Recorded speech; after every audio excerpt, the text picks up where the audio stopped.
Hello, everyone. How's it going? Happy, what is it, Wednesday? Happy Wednesday. I hope you're all doing well. First off, let me say hi. Hello, Twitch. Hello, YouTube.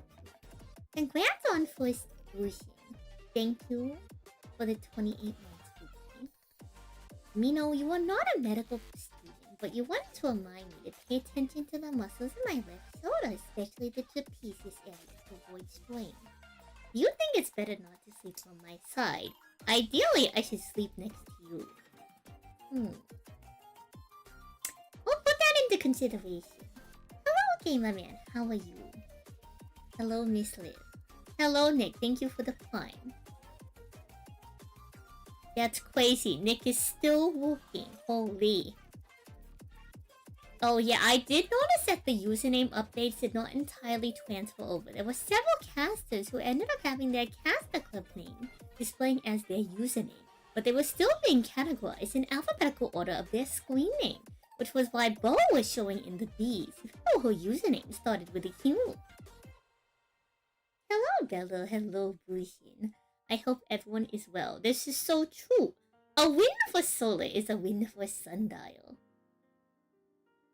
Nick from Elestrals, you recognize that guy? That's crazy. True chat, that is the guy from Elestrals. Who, by the way, puts in so much work, chat. Can we have a big shout out and thank you to Nick for so much they do. Gosh, I don't even know where to begin. So if y'all don't know, our good friend is now the Elestrals World Champion. The Sam Sally story has a completely different subplot going on. The Sam Sally story is quite the story indeed. Quite the story indeed. Quite the story indeed. The Sam Sally subplot is a long, convoluted string of unfortunate events, which somehow luckily got me back home in one piece. Everyone on this team and staff do work increasingly hard, and we appreciate them all very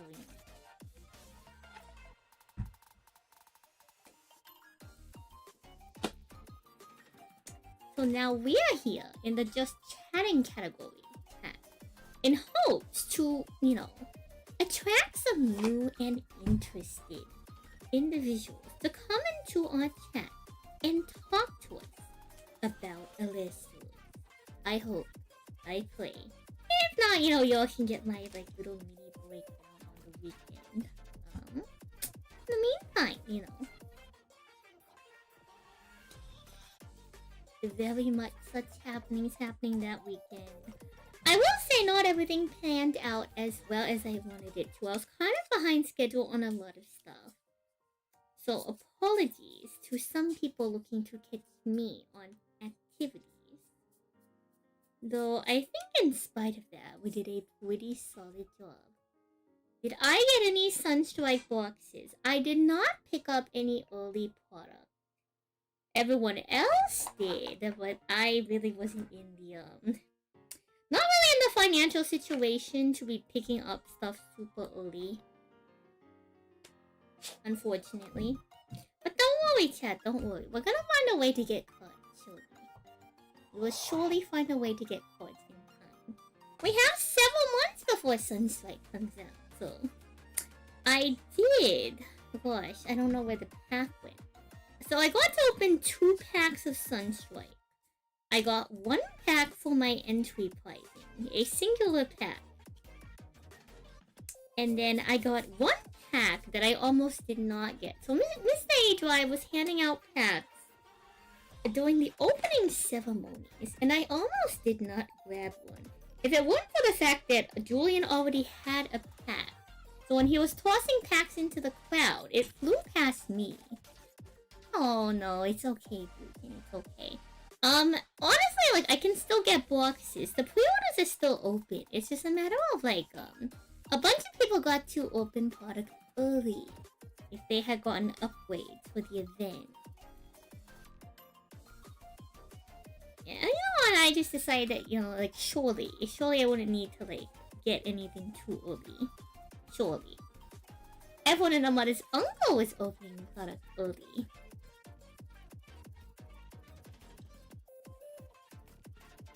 So, somewhere in my bag, I have the new pen tower card. Oh, dearest. How are you always? So somewhere in my bag, I have the new pen tower. And from my entry pack, I was able to pull a hollow Vermilord. But I will say, chat, that unless you were the ones opening the box, almost no one was trading cards. Everyone was kind of keeping to themselves on it, or trading it for other Sunstrike cards. Which, completely understandable that you want to play with the new stuff, you know? So it was a little hard to get a hold of things. I thought I had set aside more cards. I swear I did, but if I didn't, it is what it is. I was able to get a common set of Twilight's for someone at my locals who wanted them. I could not get any of the Lumadales. I could have sworn I set more cards aside for myself. Maybe they're still in my bag. The world competitor Sand Sally. Skyhawk, my goat, my horse. How are you? Huge fan. I'm an even bigger fan of Head Judge for the World Championship Giant Skyhawk. Ain't that crazy, chat? Now, I'm the big fan.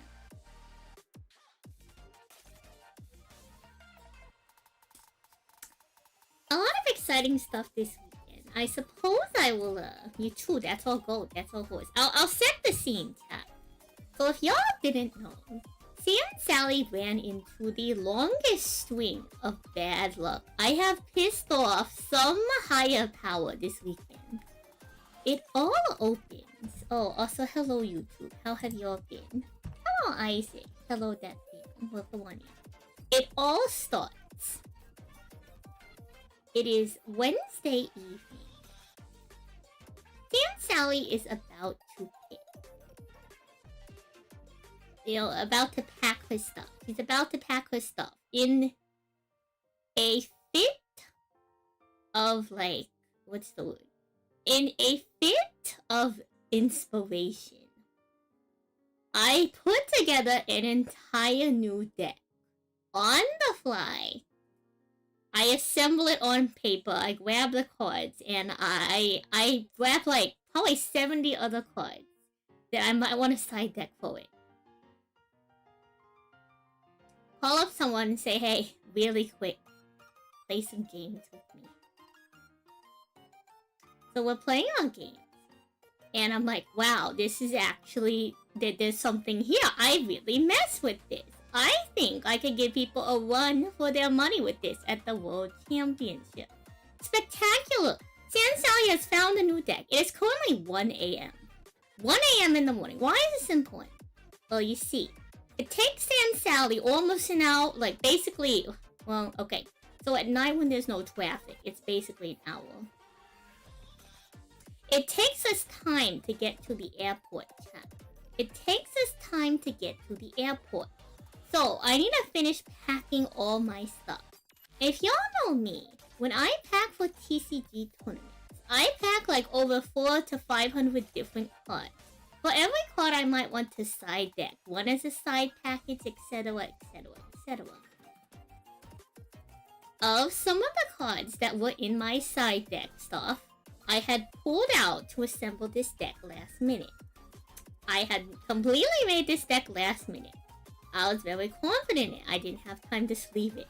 I threw it into a separate box. And so it's winding down to when we need to leave. If y'all don't know right now, in the USA, they're not paying TSA. So the airports, I've been told, have been super backed up in the lines. So everyone's saying show up early so you don't get stuck in the TSA lines. Mind you, Sand Sally has gone to work today. know, Phoenix. This will come up later. So it's 1 a.m. I need to start making sure everything is packed. I get off the computer. I start packing all my TCG stuff. I throw it into my bag. It was a little bit overblown, but I left before people realized it was overblown. It was probably around Friday when people realized people were like overreacting to it. This is like Wednesday evening going into Thursday morning. So I get everything packed. We go into the car. We drive our way to the airport, despite it being like 1 in the morning. Despite it being 1 in the morning, on our way to the airport. We run into several times where people out of nowhere, without their lights on the freeway, nearly swerve into us. I don't know how we do it. We make it there alive. Good for me. I get dropped off at the airport. It's about 2:30 right now. I get to the airport. I start like, you know, I start going down one lane. Okay, TSA is not open here. I gotta get to the other terminal. I go to the next terminal. TSA is not open. I get to the last terminal. The airport's basically empty at this point, by the way. I see one other lady. And she turns to me and she says, "Hey, what airline are you flying?" And I say, "This airline." She says, "Me too." And I'm like, "Well, what did they tell you?" Hello, Shaded Demon. Hello, Meaty. They tell me, "Well, like, go wait by the airline to check your stuff in." And so I go wait by the airline. She's like, "Maybe you should get your boarding pass printed out." So I go and print out my boarding pass. I sit down. It's almost 2 a.m. at this point. I've been running around the airport for like half an hour.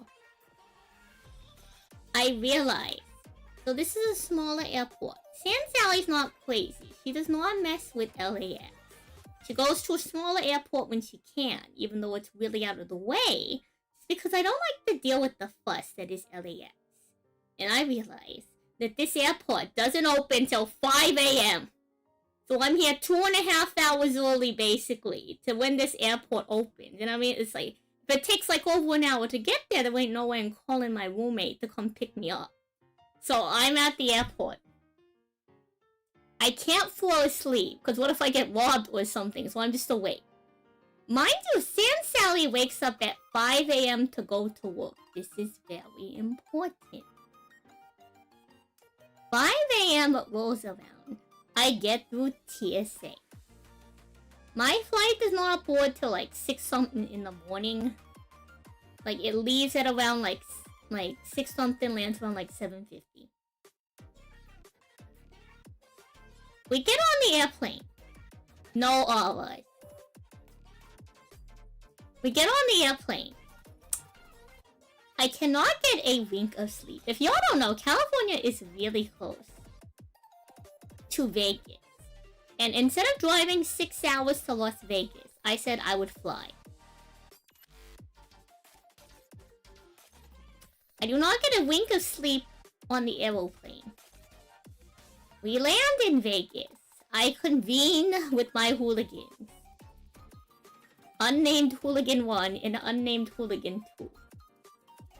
I am not expecting these hooligans to land for another hour. Well, not like another hour, but like another 40 minutes. I land, the plane lands. I'm waiting to deplane, right? Like, you have to wait to get off the plane. I get a message from Hooligan 2. And Hooligan 2 says, "Hello, Cody." Hooligan 2 says, "Hey, we've landed." I'm like, "What?" They're like, "Yeah, somehow the pilot got us here 15 minutes early." I'm like, "Oh, jeez. I sure hope the hooligans aren't waiting on me." I get on the plane. I'm trying to find them at the airport. And it seems like every time they tell me where they are, Hooligan 1 decides to walk off. So they're like, "Oh, we're at this restaurant." I get to the restaurant. "Hello." They're not there. I'm like, "Okay, where are you?" They're like, "We're walking here." This happens 2 or 3 times before I finally catch up with these hooligans.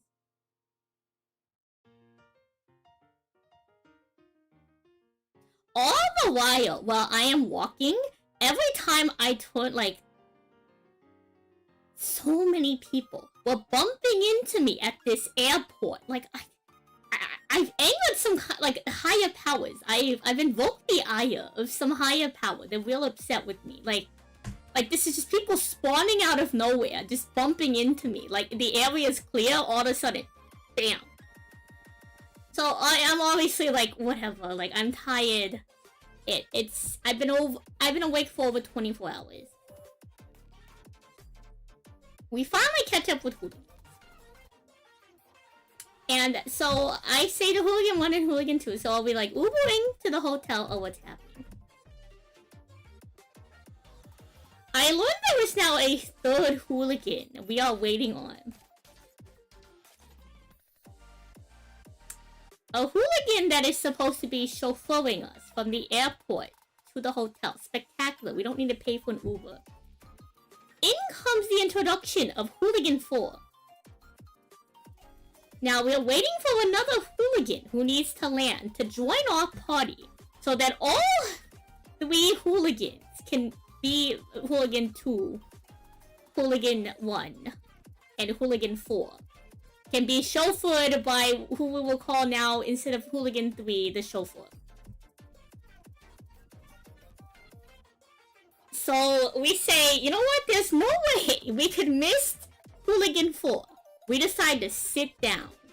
We're sitting down. We are not moving. There was a conjunction between 2 terminals, like 2-lettered terminals. Clearly, if Hooligan 4 is landing at this letter terminal, in order to get to where they need to go to get to the baggage claim, they have to pass by our terminal. So we're like, alright, we'll wait. So we sit there and we wait. Probably like 20-30 minutes pass. And so I turn to Hooligan 1 and I say, have you seen it? Hooligan 1 has been looking in the direction of where the 4th Hooligan should be coming from. You cannot miss this Hooligan. This Hooligan is very tall, very lanky, very difficult to miss.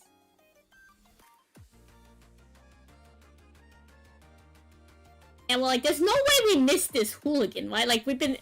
At this point, all 3 of us are emotionally invested. We're staring in the direction, looking at everybody who walks by. It's like, there's no way. There's no way we missed him. There's no way. There's no way this Hooligan walked right past us. I think somehow this Hooligan walked right past us. And we're like, okay, let's just go catch up with this Hooligan. Where are we supposed to find this Hooligan? So, Hooligan 1 and Hooligan 2 and I, a little trio, start heading down towards the baggage claim. Hello, Warcraft Taker. We get to the baggage claim. Does their name rhyme with Hooligan? I sure hope not. We get to the baggage claim, and like, you know how sometimes there were people who sit there and wait for people to arrive, and there were airport attendants that are giving directions. We walk up and this guy looks at us like we're clearly confused. He's an attendant. He's like, can I help you with something? And I forget which one of us says it. One of us says to him, we are looking for a lanky white dude. To which the attendant, like, looks down at his shirt and then looks back at us and says, are you looking for me? We're like, no! We're looking for a different lanky white guy. What a cod that guy. Anyway. Actually, the best part of the Hooligan trip. But I'm looking up at, like, so if y'all don't know, airports have a screen that tell you when flights are inbound and where their little carousels are supposed to be for their luggage. So I'm looking, and I'm like, oh gosh, do you know if there are any flights inbound from, you know, the Midwest? Okay, not the Midwest, more like it's the mid. The mid! And they're like, do you know what the flight number is? We finally got a message back from the Hooligan 4. And Hooligan 4 says, hey, I'm gonna be at this one. The mid, right? So we make our way over, finally. Unfortunately, not Carousel 6 or 7. I believe it's Carousel 4.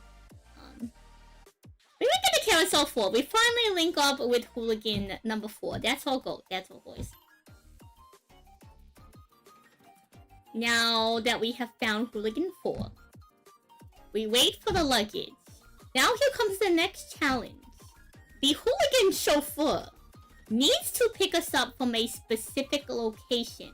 Because with big airports like this, they have designated areas for pickup. So we're like, what are we going to do? So I look around, and I find yet another one of those guys standing there with the signs that says, I'm waiting for this person. I say, excuse me, sir. Do you know where we can find ground transport? And he's like, yes. That way, make a right. And we're like, alright, hooligans, let's roll out. So we head in the direction as pointed by this man who has given us directions. We walk out the door, we make a right, and we quickly realize we are, like, not in the right place. Like, no, this is where the Ubers are supposed to pick you up. It's like, I guess we could get picked up here, so we have to mosey our way back into the airport. Like, and this isn't too unfortunate, just follow the story. We mosey our way back into the airport. It's like, what do we do? On the way back into the airport, we see a sign. Passenger pickup, 2nd floor, but forwards. We're like, what does that mean? So there's a hidden crosswalk. I will explain. To make it so that people don't walk across the street, there is a guard that physically moves a barrier. A crossing guard that physically moves a metal barrier to the area that leads to the ground transport. So we're like, okay, fine. We're waiting. He moves the barrier, the little beeping light, we walk across the street, you know, with everyone else. Finally, we have reconvened with the hooligan chauffeur. We get all the hooligans into the car. And myself. They get us to the hotel. Now, Hooligan 1 and Hooligan 2 have told me that they had opted in for an early check-in. If y'all don't know, when you check into hotels, there's usually a dedicated time in which you can check in, which is usually later in the afternoon. Now, allegedly, they said they were supposed to be able to check in earlier, which would be good for them, because I learned on the way there, Hooligan 2 has also not slept in 24 hours. So we got Hooligan number 1, we got the chauffeur, Hooligan number 4, and me and the other Hooligan, we have not slept in over 24 hours. So we're about as reliable as probably the other Hooligans at this point. We get to the hotel. We're waiting in line. Ironically, I think we wanted to Skyhawk at this moment too. We say hi to Skyhawk. Skyhawk goes and does good things. I am not Hooligan Prime. I am an unfortunate victim of circumstance. So Hooligan 1 and Hooligan 2 get called up for their room.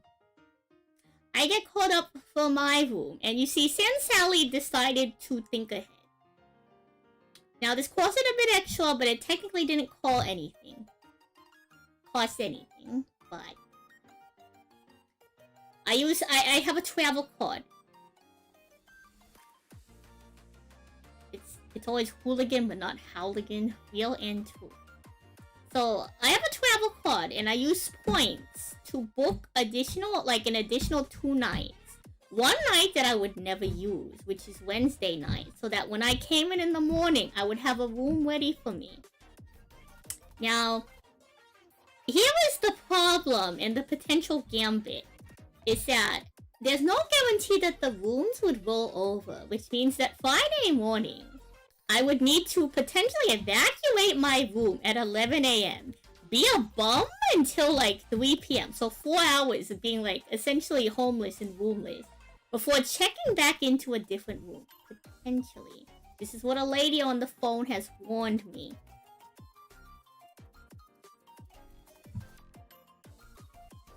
So I get checked in. I turned to the side and I'm like, okay, it looks like the hooligans have gotten checked in. So I walked out towards the rest of the lobby. You would think, like, at first I'm like, man, these hooligans just walked off and went to their room. But no.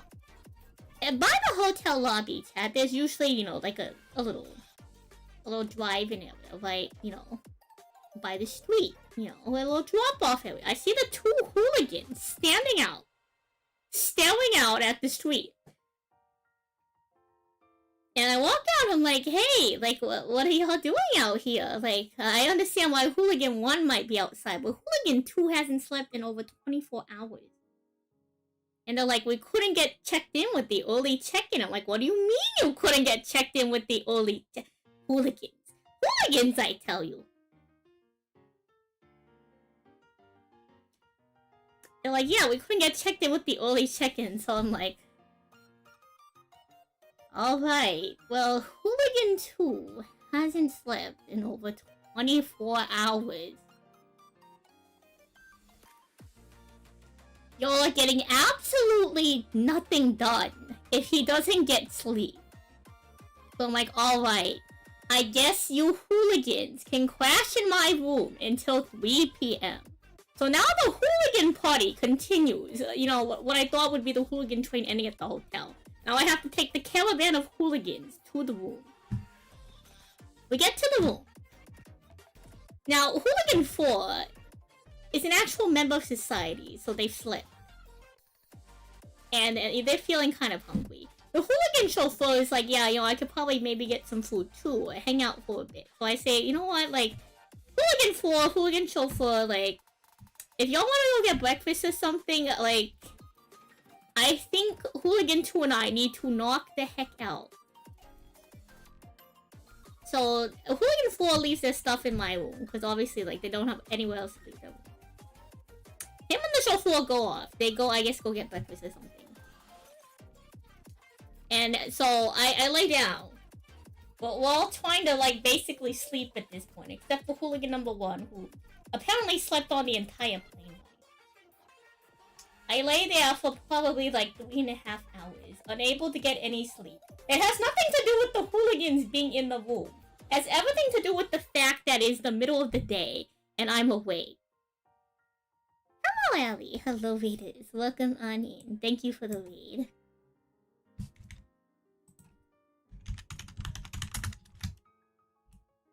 Welcome on in. I'm talking about my, like, trip this weekend.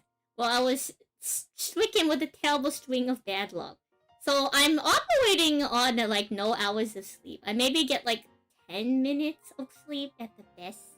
The best? You love the microphone. Oh, thank you. I maybe at best get, like, 10 minutes of sleep at best. So at this point, chat, it is the middle of the day. It is nearly time for the hooligans to check into their room. Why is this important, you ask? The hooligans are allowed to check in at 3 p.m. Sam Sally wakes up to go to work at 5 a.m. Now, I'm not very good at math. I am not very good at math. I have been awake for well over 24 hours at this point. Like, I suppose not continuous, because I think we got a 10-minute nap. I can't quite be sure. This is Thursday. So, after, like, however good or not good quality of sleep the Hooligan 2 gets, we decide, you know what, let's just go get some food. We wake up, we go try to find a place to eat. We get to the place to eat. We order some food. Oh, Yoda, welcome on it. We get some food. So here I am with Hooligan 1 and 2. We're getting some food. And it's almost time for Hooligan 1 and 2 to check back into their room. So check into their room for the first time. We eat, we get back to the room, and it's like, okay, it's time to say goodbye to the hooligans. Get them out of my room! The hooligans grab their stuff. At this point, Hooligan 4 and the hooligan chauffeur has rejoined us. So they can also grab their items. And we can send them all on their merry way, because surely the hooligans have places to be. In the middle of this, Sam Sally, for the first time in a while, has a roommate for the weekend. Now, this roommate doesn't play Elestrals. But they have nowhere else to stay, so that's fine. They don't do anything very much day one. They show up for the room key and then they leave. That's fine. I do warn them, however, that we may have to wake up in the morning and get relocated. Because if you remember, they're not able to, potentially, they're not able to roll my reservation over. So now we pray that Sand Sally doesn't have to be homeless for 4 hours.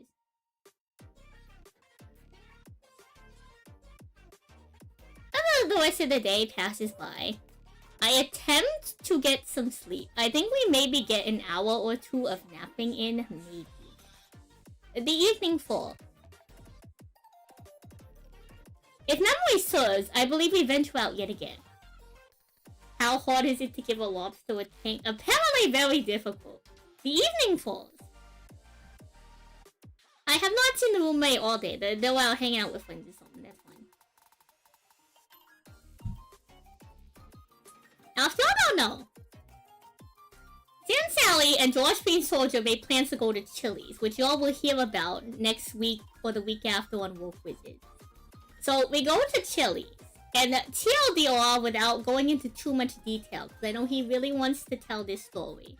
I want you to know that this is allegedly the worst Chili's he has ever been to. Remember, we're on this string of terrible bad luck, okay? Terrible bad luck. This is the worst Chili's he has ever been to. So strike another one into the book, chat. Strike another one into the book of, like, potential, like, things not going very well this weekend. In between the stream nap. Hello, Killer. What do you mean the worst Chili's is what Dunn did? No, he loves Chili's! You don't understand! He loves Chili's! He's so adamant about this. He says I have to come all the way to Pennsylvania to try real Chili's. It's like, look, y'all are gonna hear it during Woke Wizards, alright? I'm not going to steal his thunder on this one. Just know, terrible outing. Terrible out. Like, okay. Good company, terrible restaurant. I don't know.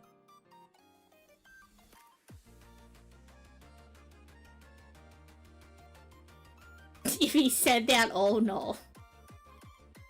Chili's has been making a comeback. Anyway, so we get back to the hotel, which, like, surprisingly the Uber back in the direction of the hotel costs more, but I guess because that's closer to the strip. I don't know, I was also wronged by Chili's, but not by their food. There was a time I tried to go to Chili's and they wouldn't even, like, sit me down and give me food. I know, right? His transgressions continue to grow. So it's fine. It's Thursday evening. I need to get stuff done. So if y'all don't know, I do this thing with collecting sundials. I said, since Sally's going to finish her sundial stuff at the hotel, I'm gonna have a bunch of downtime on Thursday, right? That's what I thought. So here I am, walking into the night, trying to get all the sundial stuff together. You'd say Chili's is 2 tiers up from Applebee's. I think that's high praise. Yes, we're talking about the chains. The Chili's restaurant chain. I am talking about the Chili's restaurant chain, yes. So, it gets to about like 1 or 2-ish, I think. And I'm like, you know what? It's fine. I'll finish it tomorrow morning. There's a bunch of stuff I need to get done.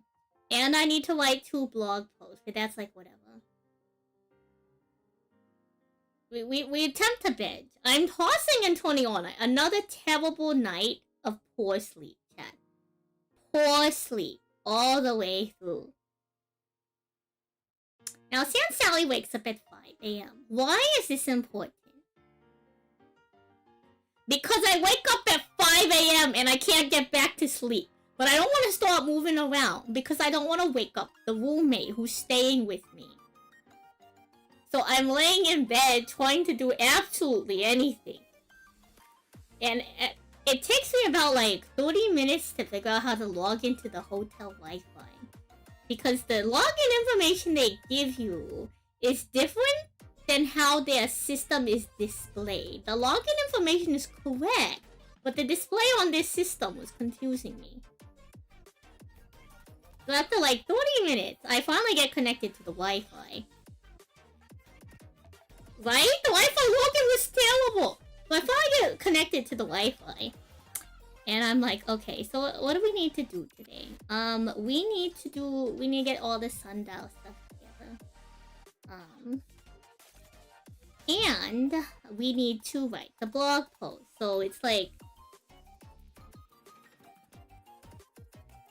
So I write 2 blog posts, like, a bit before they get up for the day. They don't get up until like around like 8 or 9, which is fine. I'm not in any rush to get to the venue. I don't need to get to the venue. But the thing with them getting up a little bit later, which is not their fault, I guess I could have started it earlier, is like I need to get started on the sundial stuff. So I am working on the sundial stuff. I am manually assembling all the ribbons. It gets to about like 11 or 12 in the in the morning. Like 12 a.m. almost 12 p.m. Basically nearly noon. And a bunch of people are messaging me. They're like, where is San Sally? Where was San Sally? I thought you had plans for the sundial stuff. And I'm still very tired. I am trying to get this done. I'm like, you know what? No sundial stuff today. If I show up, I show up. I'll take what I get, what I have now. I'll finish more later. I review the blog post. I get that posted up. Post up my blog post for the day. Write out 2 whole articles, by the way. We get to the venue and I get ping-ponged like 2 or 3 times to figure out where to pick up our badge because they had just moved the badge pickup inside of the venue. Not their fault. Just strike another one on the list of small inconveniences that San Sally is going to count as bad luck for the weekend.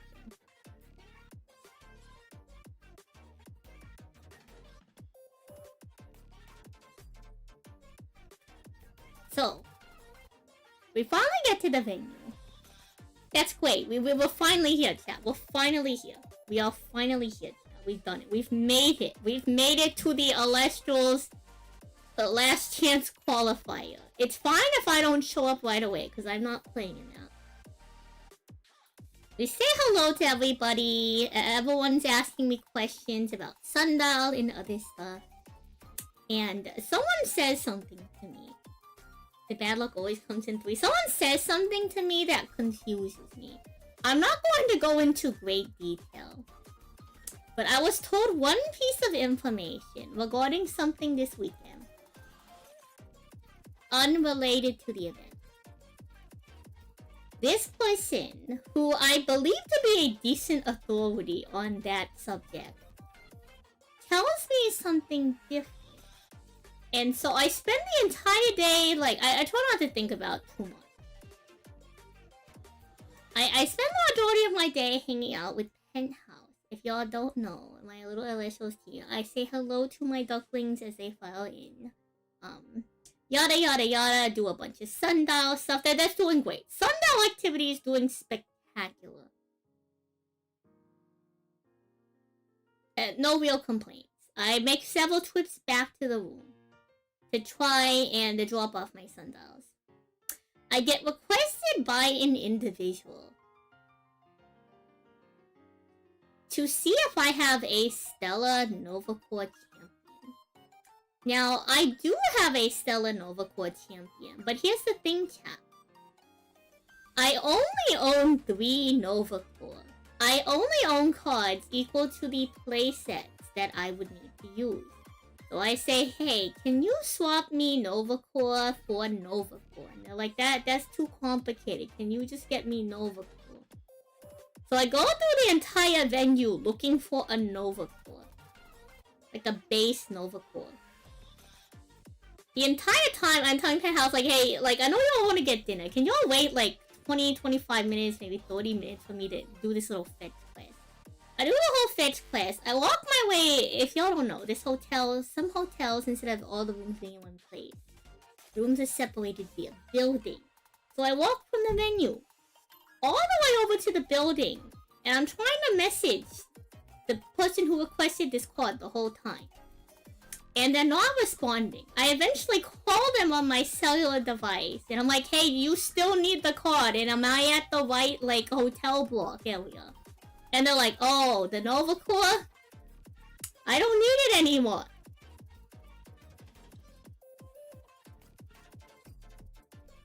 Alright! I go back to the venue! I go back to the venue because Penthouse is waiting on me. waiting on me, and we need to go get food. We gotta go get food. Now, here's the problem. You see, Penthouse has 9 members, and some of them have friends. How could we possibly find a restaurant that satisfies the taste and can also seat 9 people? You see, no one wants to make a decision, so Sally's gonna make all the decisions. So I go over and I'm like, alright, y'all are all coming with, we're not going to Chili's.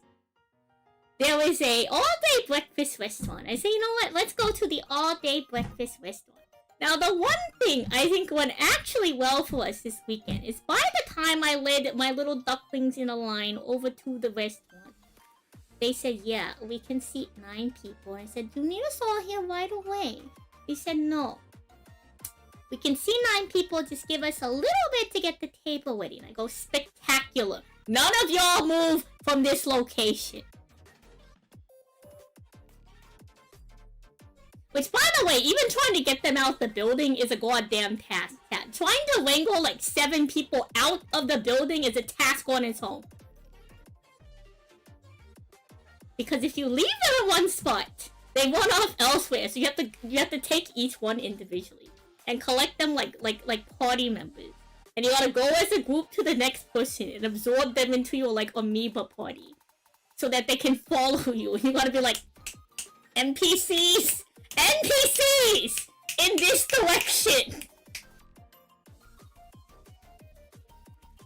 Anyway, so the one good thing is that they're able to see us.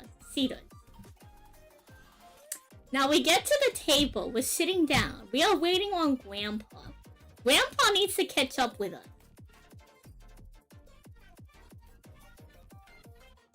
It is so hard to get Pokey away from people. It's not his fault, but like... We get seated at the table, I'm like, there's 8 chairs. And I'm looking around, trying to flag down a waiter the entire time. Probably like 3 minutes passed before I finally flagged them away. Like, excuse me, we have a table for 9 people. They're like, oh yeah, we'll get you there. Probably another like 10 minutes passed by the time Grandpa shows up, and they still haven't gotten us the chair. So Grandpa gets to the table, he's like, what's happening? I'm like, well, I asked them for another chair. So he decides to pull up his own chair. That's fine and dandy, whatever. Another like maybe like 8-10 minutes pass before they finally take all orders. Now, remember the bad luck streak. This is when it comes up again. Now, this has nothing to do with Sally, but we're adding it to the tally. We're adding it to the list, alright? We all put in our orders, and they slowly come out to us and say, excuse me, we're so sorry, but we're out of this dish for today. And I gotta be like, oh, like, they're out of this dish. Can y'all pick a different dish for tonight? Like, how do you run out of lasagna? How do you run out of lasagna? How does that happen? How does a restaurant run out of lasagna for the evening? How does that happen? We were having dinner at like 7 p.m. or something. There's no way. There's no way they ran out of lasagna at 7 p.m. at night. It's not happening. Well, look, they also have a dinner menu. Alright. It's an all-day breakfast restaurant that sometimes serves dinner. Just follow the concept. Follow the concept. So tack 2 more onto the list of them like ignoring us and not getting us the chair, and then not having the right dish. And so there was a day you ran out of rice at a Chinese food place. Goodness me. So we finally get done eating. And it's now, because I am rooming with someone, I feel uncomfortable having guests over because that feels unfair to the guests that I'm holding this weekend. Especially because they're female and it's a bunch of people they don't know in the room and I want them to be comfy. But while we were at dinner, because it took so long for them to cook like 9 meals, right? I message them and say, hey, can I have the guys in the room for like 20 minutes or something, 30 minutes? I just want them to look at my deck. Now, if y'all remember, Sally, in a fit of inspiration, cobbled an entirely new deck together before she left on the aeroplane. We get to the room, and I start going through my stuff. I start pulling out my deck. I go over to my backpack. I start pulling out my deck box. I go over to the luggage. I start pulling out my deck boxes. I have left my entire deck and 90 additional cards that I pulled out of my side deck forward at home. Yeah. It is Friday evening. I have probably around 10 hours to submit my deck list. Now, you're probably saying, Sam, that's plenty of time.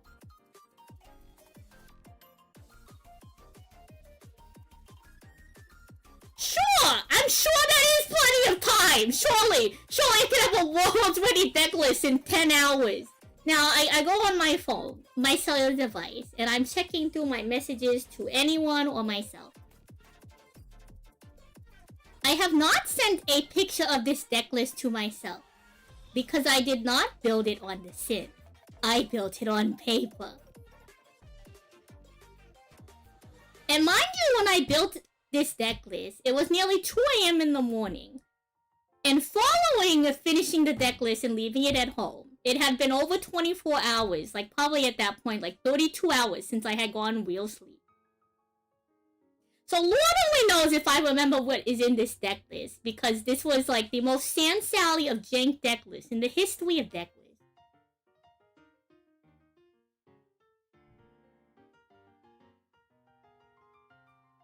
So I'm just looking at this point. They're like, Sand, where's the deck list? Where's the deck list? I'm pulling out every single card box I have. I'm pulling out every single bag I have with side deck cards. And I'm saying, okay, realistically speaking, what is the next best deck I can build in this amount of time that I can pilot?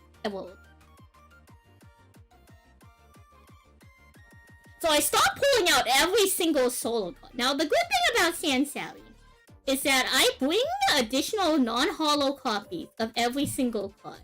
So I am looking through like 300-400 cards right now for 3 copies of Apollo. Because who knows? Maybe I want to side deck Apollo. And so at this point, Penthouse has been traveling all day. A lot of them came in Friday. A lot of them also want to go to like trade night too. And I'm freaking out. Because I need to get my deck together. So, hello Vilk with the one in. So, I sent Pokey and Bo on their way because they want to go to trade night. I am like scrambling for cards at this point. And Ari and Adam were like, hey, you know what, let's just go grab your cards, let's go back to the Airbnb, we'll play some practice games, whatever. So like, probably by the time we like find the cards, like I forget exactly what time I messaged Skype up. We get to the Airbnb, I finally like cobble together a semblance of a list. Now, mind you, there's a billion different lists that I can play. I can play any deck. There was a reason that I cannot say on stream. That limited one option for what deck I could build. And it has nothing to do with the cards I have. So I'm trying to put this list together. I, for whatever reason, can only find one copy of Original Exaltus. So there's one copy of Original Exaltus. If y'all don't know, Sand Sally cannot play Argo. So Argo's a fake card for me, even though I know that it was like the favorite card for the weekend. We get up to the Airbnb, like Ari at this point has been so tired from the day, he's falling asleep, Adam's falling asleep. We have to submit our deck list. So after like finally cobbling together the cards and deciding on the list, I go on to the I do know Argo rulings very well. I know Argo rulings better than the people who actively play and win on Argo. Just because I can't play a card doesn't mean I don't know how to use it. Back to the mass hysteria. So here I am on my cellular device, and I am trying to put spirits into my side deck. And so, as one does when you are in the middle of a panic and you have a rulings question, you message Giant Skyhawk.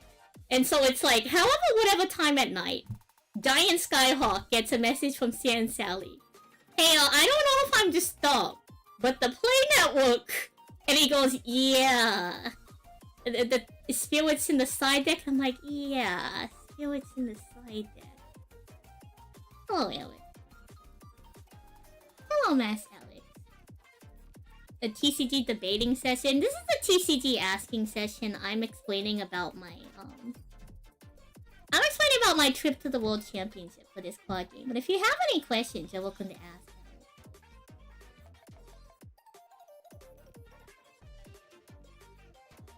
So Skyhawk says you're gonna have to use one of the other websites. So mind you, I'm on my mobile device.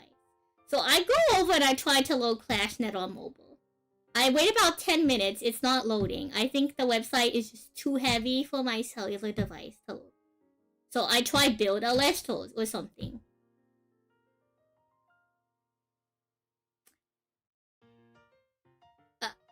It's not working. I tried a third website, and I can't figure out how to get spirits into the side, how to edit the side deck on mobile.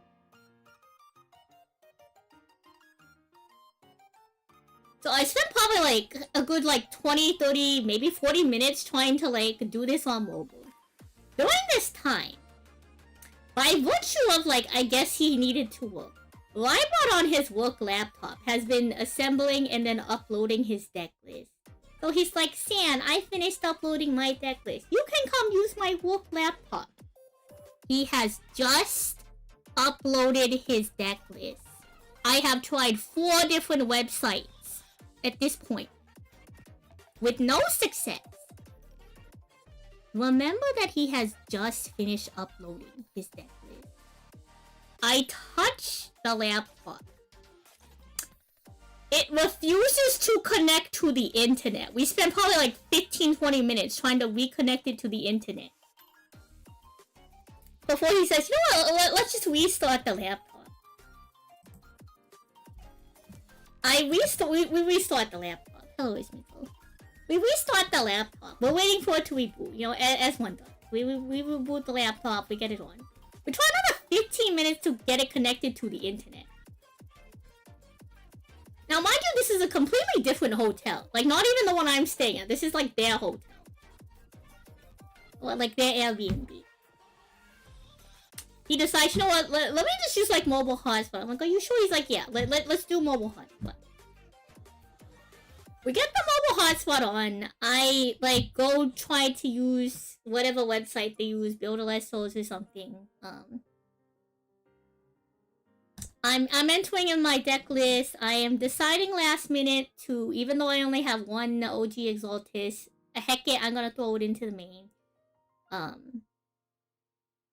I had also made it like a solo list a while back that I also did not send pictures of myself to. Like, pictures of it to myself. Well, I remember citing one Ambrosia. Like, out of nowhere. Which, like, it finally returns to me on that side deck. Also, you're probably wondering, like, Sam, why didn't you just remake the same list that you made before you flew out? Well, like, I couldn't remember all the cards. So clearly, if I'm gonna put faith and confidence into a deck, it might as well be the deck that, like, I actively remember the cards for. When I have no deck list to work off at all, and I have to cobble together what little very cards I have. I have finally finished putting together the deck list. I'm about to click download. If y'all don't know the new Elestrals system, if you are not able to enter it via mobile, which I couldn't because of a bug, you need to download a thing called an EDK file and upload it. I'm about to click download and save the EDK file. I don't know how to do it on the website. I'm like, hey Vibot, how do I download the EDK file? I take my hands off of the laptop. He's about to walk over, you know, and download the EDK file. It starts rebooting. The laptop starts rebooting. I cannot catch a break this evening, chat. It looks more crispy? Yeah, that's what the VTuber debut was about. Twitch chat, I'm gonna snooze the ads. But, like, you'll expect ads soon, here. You can still hear me. Hello, Nemnit. I'm loud tonight. Give me this. Give me this, damn it. Hello, Nemnit. ask Cosmic. So the laptop reboots. We finally get it back after it's done rebooting. And I'm like, okay, you know what? Let's do it again. And I'm going to save after I add every single card. Squeeze you to sleep. Look, Nick, I was going through it, alright? Let me continue to go through my 5 stages of suffering. So every single card I add to the deck builder, I'm like, okay, we have to save. We have to save. Add card, save. Add card, save. Add card, save. Save. Save. Because it did not save my deck list at all. Because, you know, I was gonna just straight download it.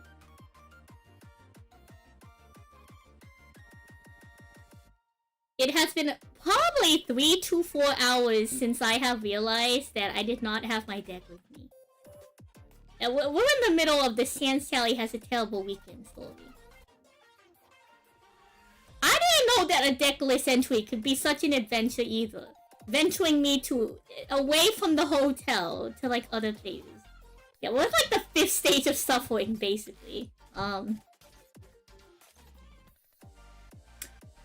By virtue of, like, I guess we have appeased the laptop god somehow. We finally finished the deck list. We download it. I get it uploaded. I am... Mind you, we still had terrible sleep. I'm emotionally exhausted at this point.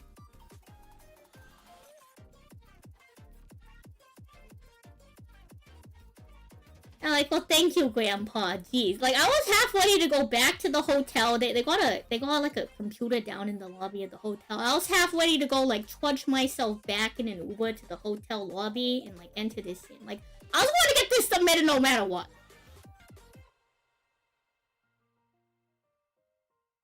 I am so stressed at this point. I get back to the hotel and like I probably don't get to bed until like 2 a.m., 2:30 or something. Now, while I'm going through the 5 stages of grief, if you remember, there was something mentioned to me earlier in the day by someone that confused me. And so, in my, like, panic, I kept, like, thinking back to their words. And that equally stressed me out. Now, I learned the following morning that they were just mistaken. So I'm going to call that individual a bit of a bozo. And the other individual involved, also a bozo.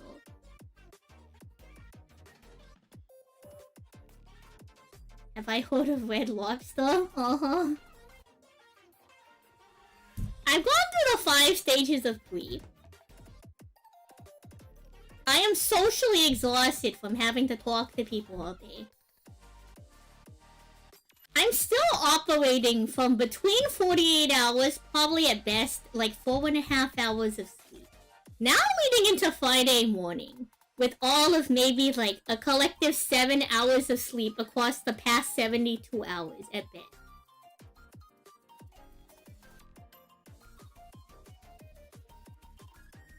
It is Saturday morning. I can play any deck.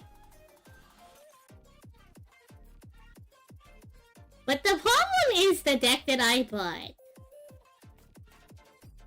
will only perform if it wants to perform. And there's nothing wrong with that. I'll just try to win in spite of it. Now, in true Sand Sally fashion... Well, actually, before we even get to the tournament, I get to the venue. I really don't feel like socializing with anyone. Because I'm very shaken up from being stressed as heck. Because, yeah, I'm extremely stressed from my deck stuff. I haven't even had time to process the stress of having to compete at such a high level. Did I actually reach acceptance with a deck list sheet? We actually did get accepted. Twitch chat, you're about to head into ads. But, like, the deck was the most important part of the Bad Luck Weekends. I suppose like and subscribe.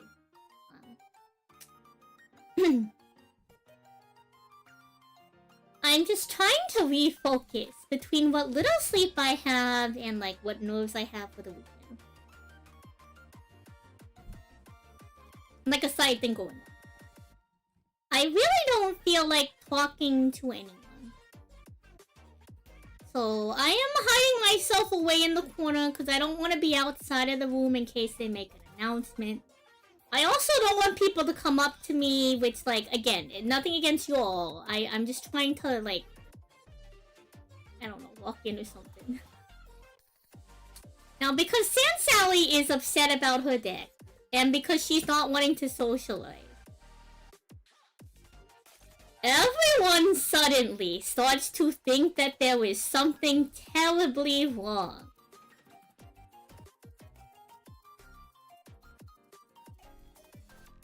Now, chat, why would this be a problem? Sand Sally spends the next half a day in between Swiss rounds, trying to talk people out of fighting other people on her behalf, because people think that someone is making Sand Sally sad, but she's just upset because she left her deck at home and no one's listening to me. So there's this, like, whole, like, subplot. There's this whole subplot of people trying to, like, throw hands for me. I appreciate everyone, but, like, they're trying to throw hands for me. I'm like, please, like, I'm fine. I am fine. I am okay. Oh, hey, look, the next round is up. Now, in true Sand Sally fashion, if y'all don't know, I on average mulligan like 2 to 3 times in an Elestrals game. So that's happening all day long. Yeah, the air has hurt Sand Sally. We have to kill the air. So I'm spending half the day trying to talk people out of, like, fighting people, like, emotionally or spiritually.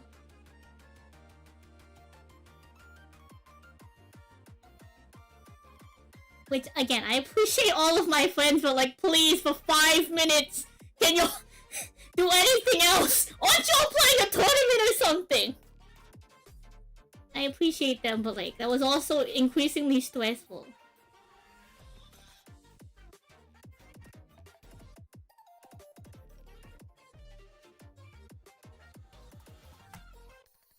So, obviously I don't do as well as I'd like, just because, like, the deck list was not very well refined.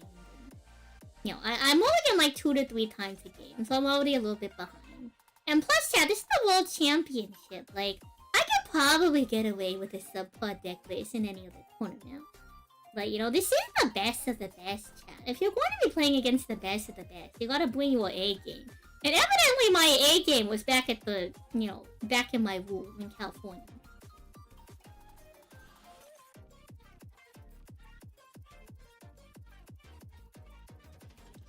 So we go 4-3. I'm hoping to get into top cut. I really don't, just because, like, breakers and everything. I do a decent amount of misplays too. Kind of hard to focus between, like, poor sleep, feeling a little bit, like, sad about my deck list, and also with having to micromanage people fighting on my behalf.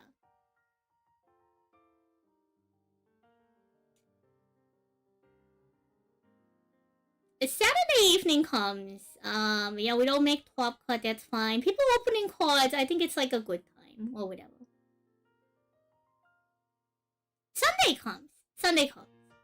Oh, Soul is a super simple deck, it's fine. Like, I'm probably one of the best solo casters in the room. It's just... I wouldn't say that my deck was very well built. But considering I had a lot of cards that, like... I had pretty much the main cards, I will say. But there were a lot of cards that I didn't have. I digress. So I don't make top 16 day 1, that's like, whatever. We go to day 2. We go to day 1. Everything is fine and dandy, I suppose. I'm supposed to go to dinner with friends.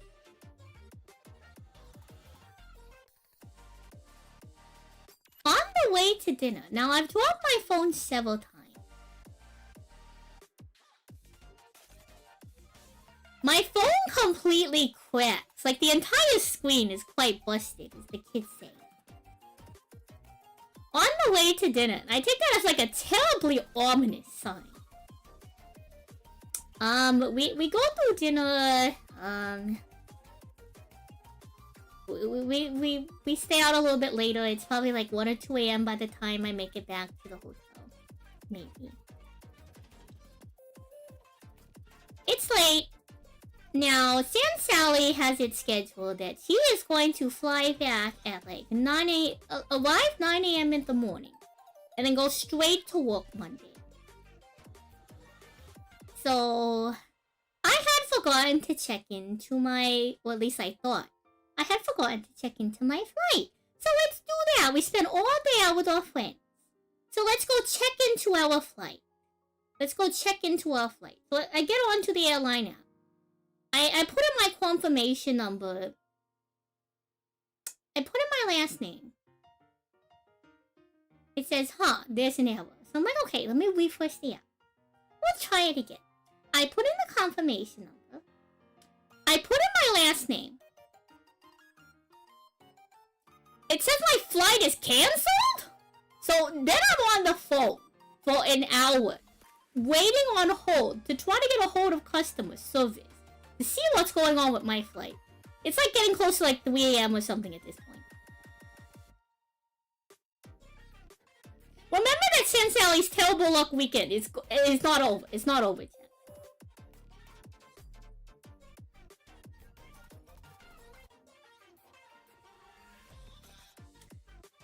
I decide after an hour that I'm just not getting a hold of the airline. I am so tired because remember, we still have a collective maybe 7 at max 8 hours of sleep across 72 hours. So I go to check for flights.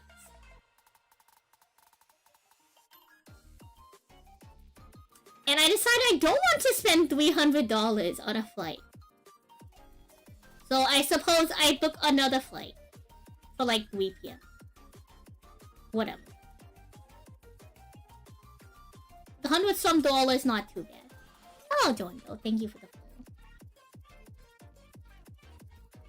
I finally go to bed. Barely get any sleep. Wake up around 5 a.m. Lay in bed for a little bit. Get up. Start trying to pack my stuff.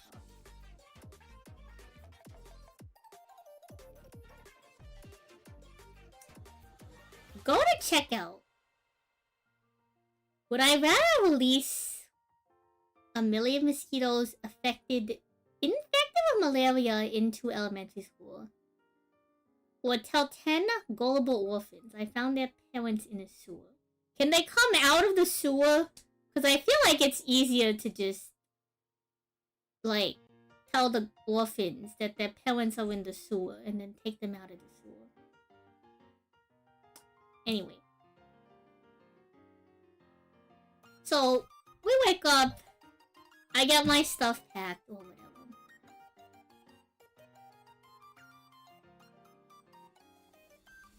I think people are misunderstanding. The Ask Me Anything is supposed to be about the TCG.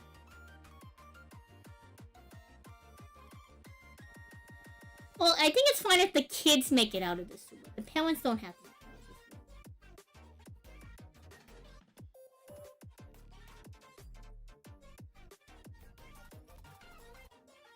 So, I try to get to the airport early. I don't want to miss my flight.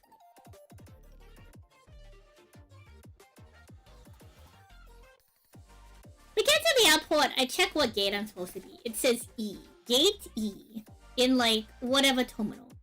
I get to that terminal, I get to gate E. I go through the entire TSA. It takes probably like an hour. Until I get to the portion that, like, scans your ID. And they say, Miss San Sally, and I say, yes, that's me. And they're like, what airline are you flying? Hello, Nestor, good morning. I say, I am flying the airline that I had booked the night before, the morning of. And they said, interesting. Because your gate is D gate, not E gate. And I'm like, what do you mean it's D gate? Now, before getting into TSA, I had checked my boarding. They changed the entire gate. So now I have to be an hour in TSA. Luckily, Sally shows up to the airport early. I'm running through the airport after making it through TSA and the whole checkpoint thing. To try to get to where my gate changes. And like, you know, it's not unusual for them to change the gate, but like, just add this to the list of unfortunate activities happening to Sally. So they changed the gate. Now luckily they don't change it again. We get to the gate. We get onto the plane. And like, of course my luggage is giving me the hardest time. Like getting it into the stupid, you know, that thing up there. You know, where you put the luggage in. I forget what it's called. You know what I mean? The thing at the top of the airplane, everyone shoves their luggage in. So like, everyone's watching me for like 5 minutes trying to like shove my luggage in there. Yeah, the overhead bin. I finally get it in the overhead bin. We take our gosh darn flight to the airport. It has nothing to do with height. I just packed too much stuff into my... Anyway. So we finally get back. And as we're landing, I realized something very important. Sally has left her keys back at the flat. And also because I came in at a different time, I did not have like a pickup arranged. So at this point, I'm too tired to like attempt to fight the higher powers. I just pay for the overly expensive like hour-long drive Uber because like I really cannot deal right now.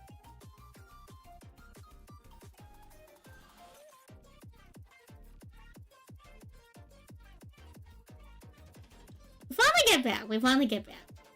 So the last unfortunate thing that happens to us on the trip is that we forget our keys out.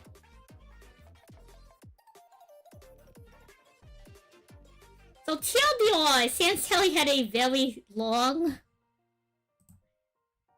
and perilous weekend in Las Vegas. Congratulations to Mr. Twishler Tuvalu Television for winning Worlds. Congratulations to Shillet for getting second. Congratulations to Justin for making it to third place. Shoutouts to Pokey and MG for making top 16.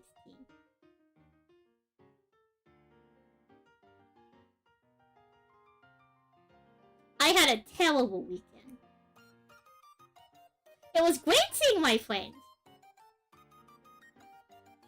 Everything else was like a cyclical hell or something. Yeah. I don't know what kind of higher power I pissed off. I pissed off some kind of higher power.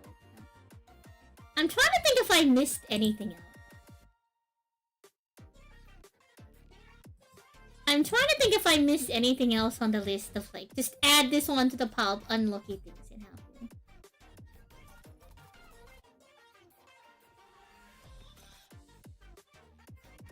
I'd like to say that's pretty much everything. I think. I'm sure I'm forgetting something.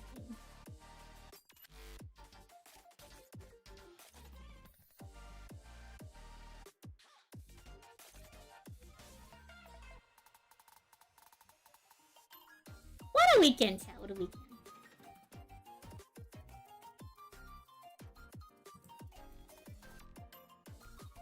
How was your weekend? Chat, do y'all want to ask me anything about Elestrals? Particularly in an episode of The Good Place. Uh-huh. Thank you for the snack. Thank you for that. Let me open this. Let me open this CD.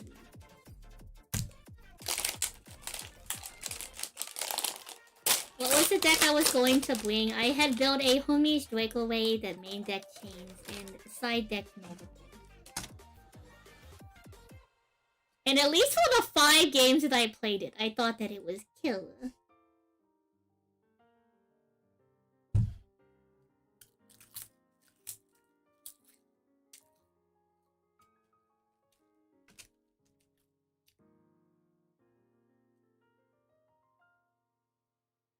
Also, I forgot to write down a bunch of people's contact information for the Sundial contest. So now I'm gonna have to just post it out and hope that, like, they recognize who they are.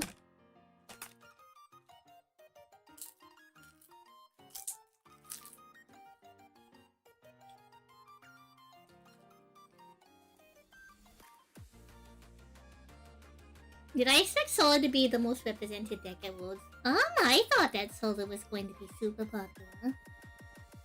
I pretty much only expected Solar, Hermes, and Fish. Hermes being probably no more than 6 players.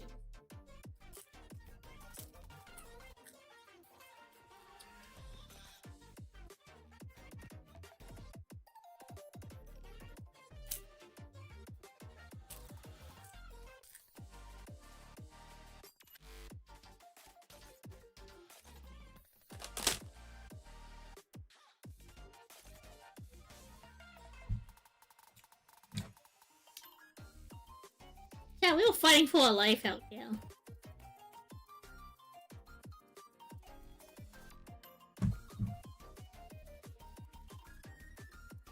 I hope next year to be much more prepared, to have much more sleep, and then maybe chat, maybe next time I make myself a little less. Leading up to the World Championship, I wrote 24 articles.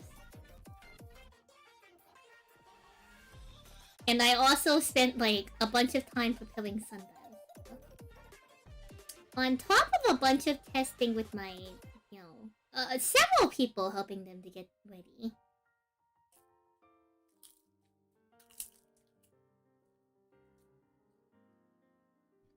I was trying to get sleep, Phoenix.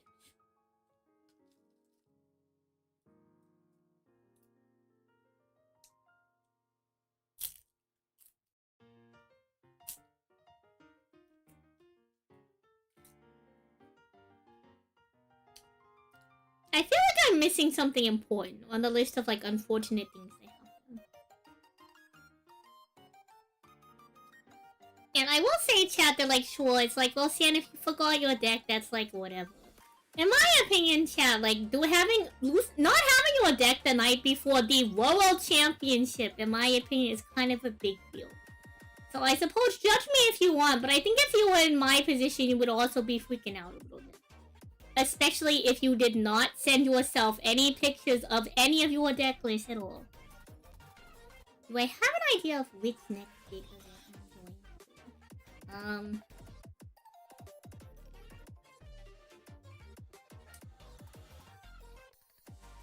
Oh, which again, by virtue of Sand Sally is always prepared. I was able to like cobble together the cards without having to run to trade night and being like, can I buy every single solar card that you own? Now, I could have been a lot more, like, chat, if I was more rested and I had more sleep. I'm sure I could have been a lot more reasonable about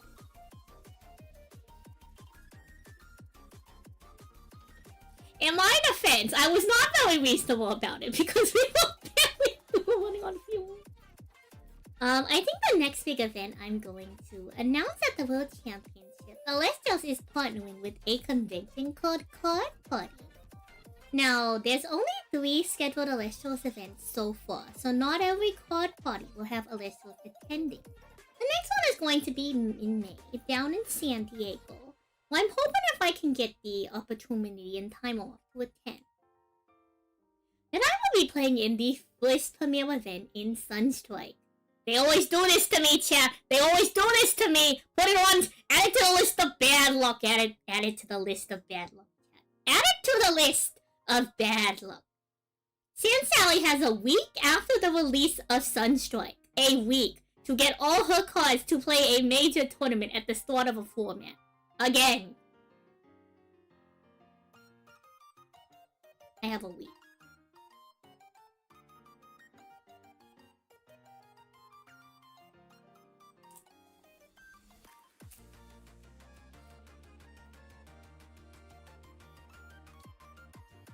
So yeah, I think that's the next big event we're probably doing.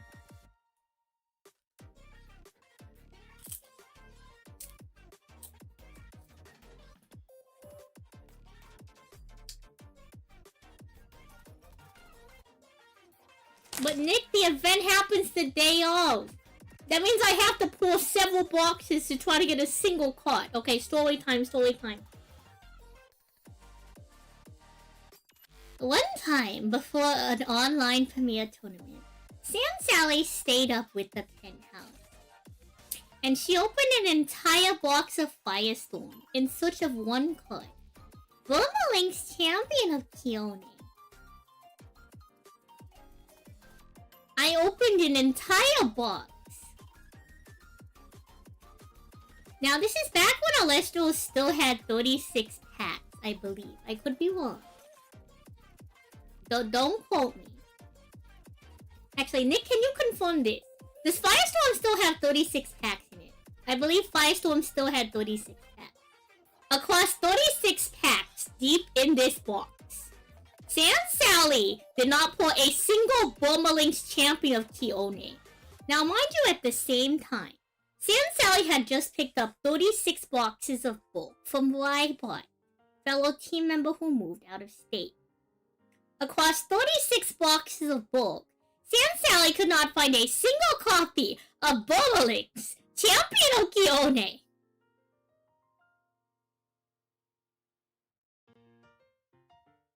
So all I'm going to say, chat, is that, like, I don't trust opening boxes to find the cards I need. Because I needed the card that weekend. There's no shop in California that sells Elestrals singles. The only way I would get that card is that if I opened it myself. How much are Sunstrike boxes? Let us go check. Also, chat, you have several months to reorder Sunstrike. So if y'all are ordering Sunstrike online, go ahead and use our link or coupon or discount code SANSALLY to get 10% off your order and support the team. No Emmings on 1-day shipping. That's not really how that works for listers. I don't even think they sell singles on Amazon.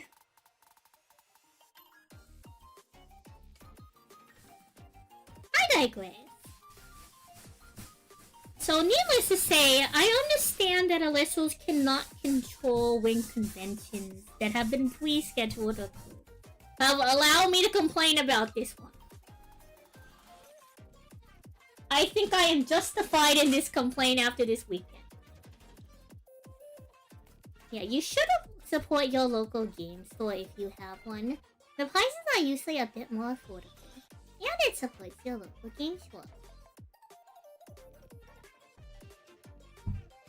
TLDR, Elestrals hate Sans Sally. They clearly hate Sans Sally. I'm just kidding.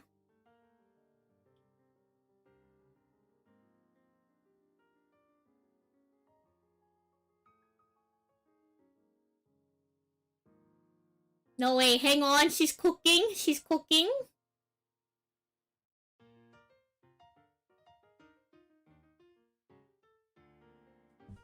She's cooking. Let her cook. Let her cook. Do you not agree with me, Nick? Do you not agree with me? I think Elestrals, the entity, has it out for me, clearly.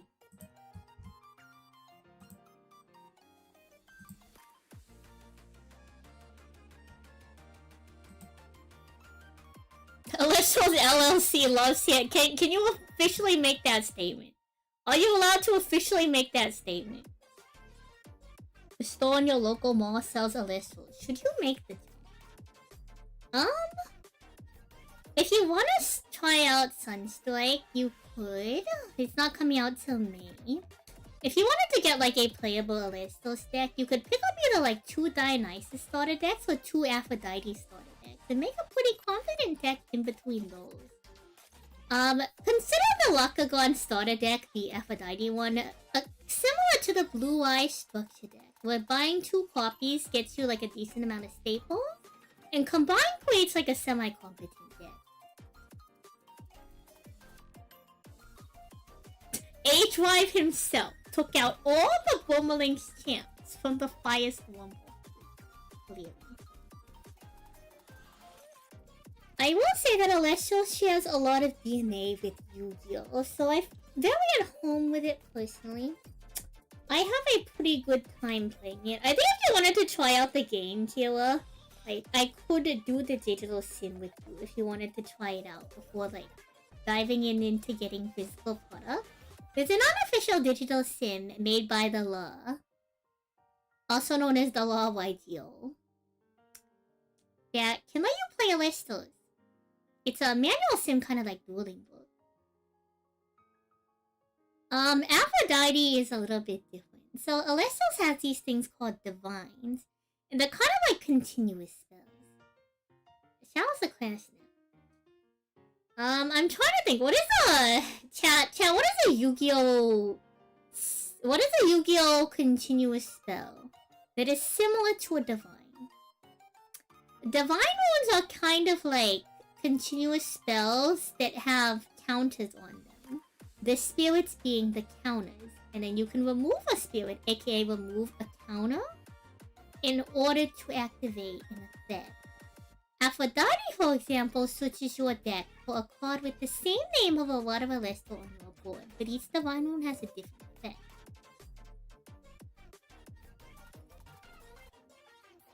It would be pretty baller if I walk up to my opponent with a sealed structure deck. I'm not above that, personally. I do think the starter decks have gotten more complicated over time. Actually, okay, I have a story for this. I almost beat Swolax with a starter deck. Well, basically a starter deck. It was a slightly modified starter deck, but TLDR. Alas came out one day when we were supposed to play Elestrals. And he brought with him, I bought his deck for him. But he bought the Crocodile starter deck plus like 3 extra cards. And we played a little tournament bracket between everyone at my locals and like Flo, who was visiting at the time, for an event that I was hosting.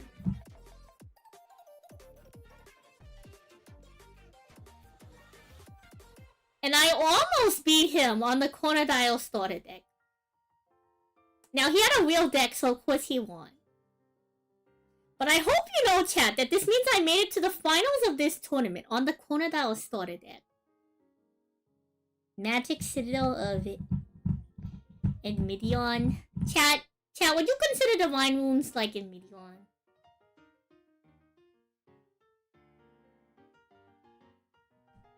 I'm not bad at this game. I will say I was heavily underprepared this weekend, and I don't really have, like... There's no one I can really blame. Like, this is partially on me for not being prepared on time, and for doing too many things too close to a major tournament.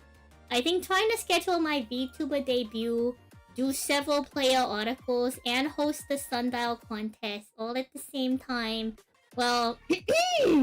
also having to edit and script and record an entire video for Penthouse. Who said that? Who said that? Who said that?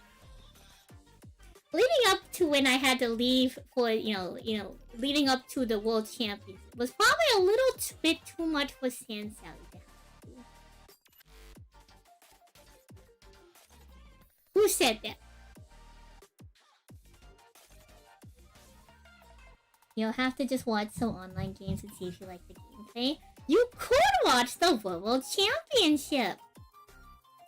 And you could watch the finals match between... Okay, I will say, the finals match, the set of matches between Trish and Charlotte, was some of the best Elestrals games we have captured on webcam. So I would actually highly suggest that. Keila, let me grab the link to that so I can send it to you. I highly suggest it.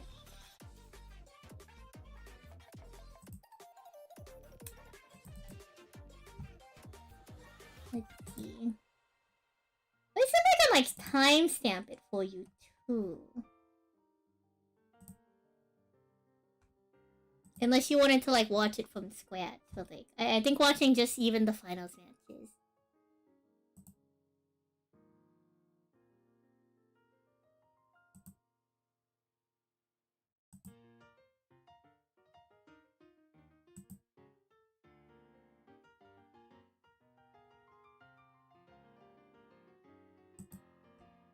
Okay, let me timestamp this and copy this.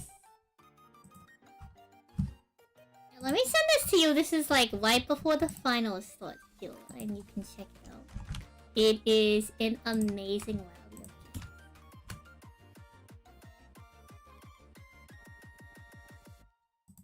Let me make sure that linked the time correctly. There we go. Congrats again to Trish, former Yu-Gi-Oh! World competitor, turned Elestrals World competitor, now turned Elestrals first world champion. Well deserved. Alpi's missed. There were a lot of cards we were considering for the format. I was considering in my homies deck side decking 3 Nova Core. I had a solo list that was side decking homies Trickery to play into homies. Y'all know how much I love Bloom Bear. There were a lot of chill cards we were considering taking. I had a variant where we used Exaltus and Solar to switch P-Ghost.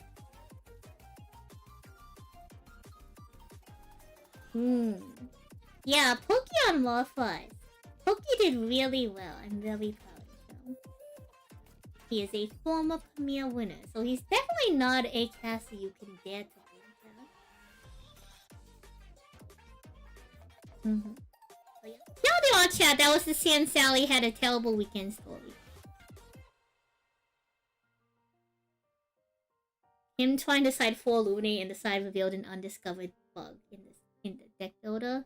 I would have discovered it several hours later in the middle of my suffering. I'm glad he figured it out first though, so I could immediately try something else.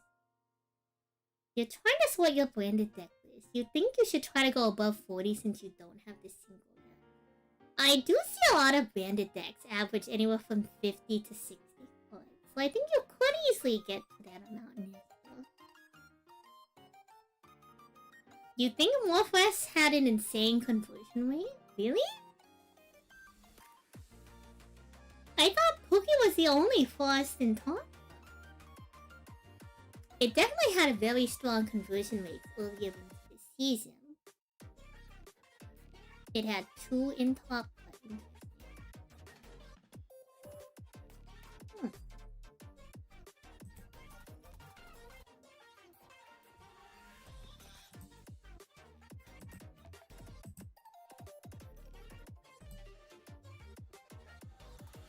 There was a lot of decks I was considering.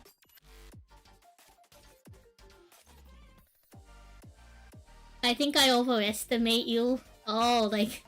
Wait, chat, do you wanna go VOD review the finals right now, chat? Chat, do you wanna go VOD review the finals of the Elestrals World Championship? We can do it live on stream so Kira can see what's going on.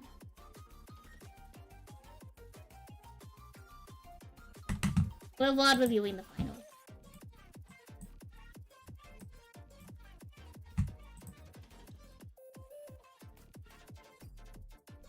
Let's see.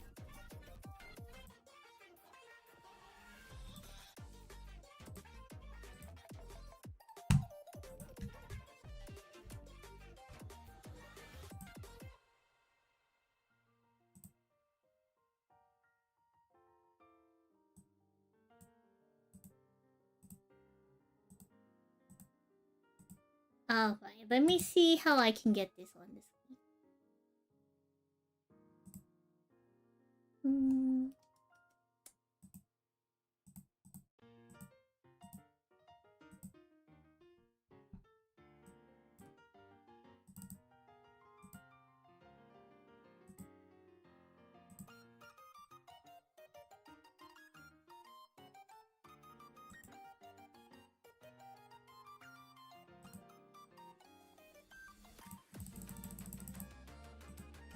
Do like 100 from the top.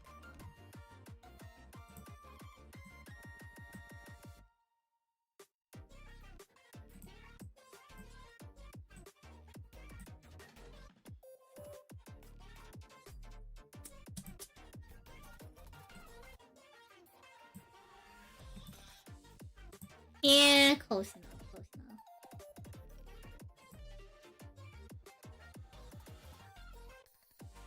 Let's go to game 3. Let me see. Audio. the point where I'm getting emotional right now. Yes. I really like anytime there's something really big happening, it's just like, okay, I'm overwhelmed. I'm so excited. We're gonna crown a world champion, and these are two casters who So someday it is Skyhawk. And how perfect is this? I'm so excited. Is that also? That's not like, Nick. We were That's just talking about it. It's like, I forgot their name. We're I'm a casting terrible World person. Championship finals Seriously, for Elestrals together. Almost 2 years ago. Yeah, what is? You and I were drafted Okay, last so in the Elestria season 2. I'll explain. And in that In situation, Elestrals, you since then, have we a have normal so much. summon, Everyone's essentially inclusive, cure. like, we've been here through You can do one of two Frost, things Blue, for the Rise, turn. One of like Firestorm, technically and 4 now things. live stream.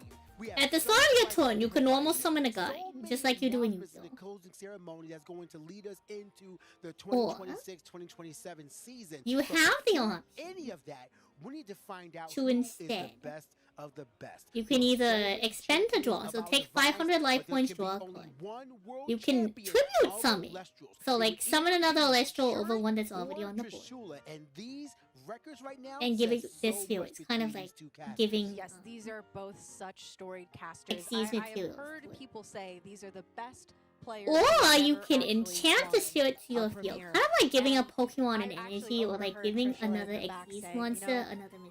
Trevor is actually the only caster here who I have been genuinely afraid of this So- entire time. Like you said, they're practice partners. They've been playing together. They've been brewing together. They know each other. Elestrals has counter inside and moves. out. It's That's just not like because Yu-Gi-Oh! they have Trap papers cards. that They tell them have what to they be are. set They a help turn each other before being craft. played. They help We have craft invoke the wounds, lists which that are they're spell going to cards. be playing Up to the against. day Just before. like in Yu-Gi-Oh! You Yes, could bluff and set them if even you want. last night There's they no were- quick play They were spell there card. practicing, helping each other And get to this yeah, exact the moment, wounds, and the I'm invoke so wounds, excited for aka both spell of them. cards can I'm only so be proud played of on both wood. of them. And I cannot wait to I find out also which play. one of them is going to be our first ever world champion. You don't like Both that of them are all both players smiles, and just ready comment. to I'm play pretty their sure friends commentators and, aren't run it called back, as casters. they have many They're times called before them. commentators, but casters are how to refer to people in general. Did I participate in Elestrals Worlds? I did. I did not do very well. You could go back into the VOD later to hear my crazy weekend Now, story. with that said, There was it's 4 of each. There's 4 zones in Elestrals, so 4 monster zones, aka Elestral zones, and 4 rune roll aka like 4 spell and trap zones. There's also this is old school field spell rule. There's a place on the field for stadium. Only one field spell, aka stadium, can exist on the field. This will come up later because these 2 decks will go into a thing we call a stadium war, in which they're trying to fight over control of who has their stadium. You know that either you have nothing or you have everything coming down the line, and oftentimes there's not much. Oh yeah, I know cast cast is common in the industry, but they say commentator. Both of those cards. The unmarked spaces is what confuses you. This is already a very scary situation for So sure. However, on top of do you see where the blue cards are on the left hand side player show it side? That is the spirit deck. Above the spirit deck is the stadium zone. The main deck is the white cards on his side. And above the main deck is the underworld, which is basically the graveyard. So you have 4 main zones in between both of the 2 decks. You have the graveyard on top of the main deck, and then you have the stadium on top of the spirit deck. So that's what those areas are. So, and thanks for the Gorgon's Gauge. Yeah, pretty straightforward. Does not count as an Aphro, so even if there's an Aphrodite hand, so every card on the field really good start can only stay on the field if it has an enchanting spirit.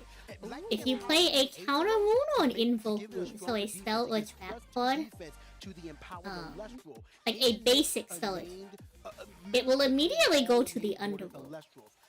In Elestrals, we have additional runes called Divine Wounds, Stadium Wounds, and Artifact Wounds. Artifact Wounds are equipped spells. They stay on the field as long as they're equipped with guns. Divine Wounds, like I was telling you, are continuous spell cards that have counters. means that we have And a pretty long straightforward. game The to go. stadium is like a Yes, field we style. do, It and we stays already there. know that there's that other Nebuleo in hand, so there is a lot. The thing that makes Elestrals has interesting here. We have a lot of is that you foretells have ahead of us 20 that we haven't spirits even seen in your the spirit follow. deck. They act as Sure, mana, going very defensive but they here, also double saying, as oh, your here life. goes the foretell Trish from on the Nebuleo. right hand side is playing And a solar no strategy. hits, unfortunately, for And Nebuleo, one but of that does Solar's give us an gimmicks idea is of the what we have ability to coming do down the a pipeline, action called being able to Foretell. stack those up Foretell in the order functions that just we like want to. MTG Now, Scry or Lulu could be Excavate and effective here, Yu-Gi-Oh! that 5 You look at the as we top know, is X so amount of critical cards on your in deck. the game of If there Elestrals, is an and especially in a applicable game card, of you do Fish. the thing If we're with the able to get card. that Temple of the And Sun in up that we Elestrals, know after you with foretell, search you can with put the remaining cards the back at the little top of baby the deck in the Glimback, order then of we your will be choice. able to contest all of these fish. However, there goes the poison-tipped arrow. Yeah, they so the don't have Nebuleo quick is play not lost in spells, this but they world. have counter No, wounds, which are trap unfortunately, cards. it wouldn't even be Trap able to get over cards will resolve instantly. either way, thanks to the Invoke wounds are like empowering regular the Yu-Gi-Oh! defense Spell too, cards. but They're like unless after we'll you be play both of the Upstart cards Goblin, take it goes earthquake, to the though, and the Nebuleo will be at 2 thanks to the 3 spirits on board, so it can do damage this turn. So any of the counter wounds or regular spells go to the graveyard immediately. They don't take up space on the field after you. It looked like a If that Gorgon's Gaze.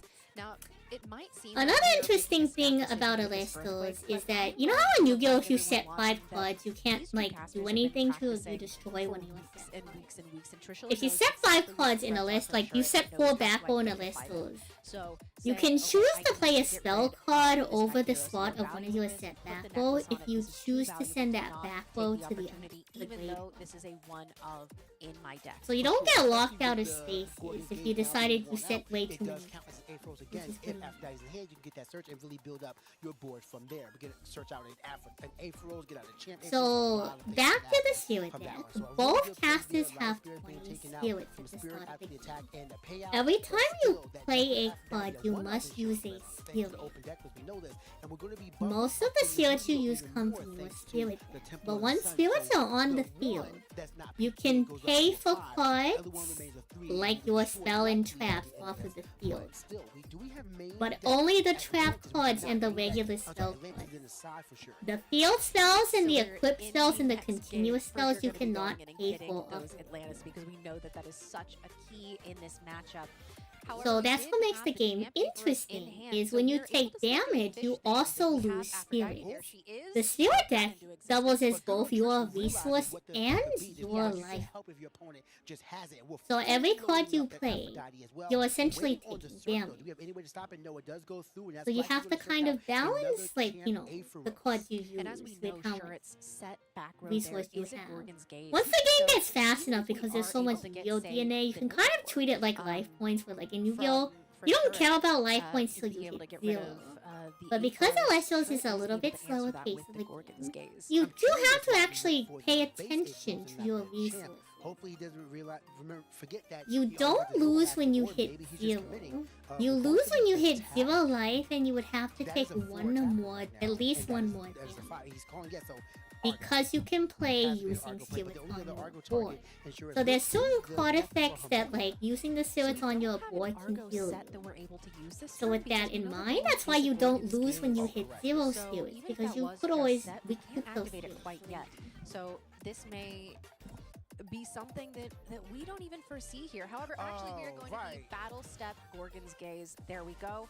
So Gorgon's Gaze is a counter wound. Elestrals has a main phase? Okay, so Elestrals has a draw phase. Turn player 1 does not draw. But it is a big Gorgon's Gaze. Alestros has a main phase, then a battle phase, no main phase 2. So we know that Trish was able to get, so there was the Lumaroo. So it's kind of like Duel Links, where you don't have a main phase. Foretell, as well as the Altar of Stars. There were a couple other cards Alestros there. also has Nothing a that was super, attack declaration, actionable. Nothing that was a necessary battle, for and this then board. a So hopefully we're damage. able to get out But of these it gets nowhere near situations complicated and as shuffle Yu-Gi-Oh! this Because deck there's up. only a finite really amount position, because now this is exactly where Fish wants So to be.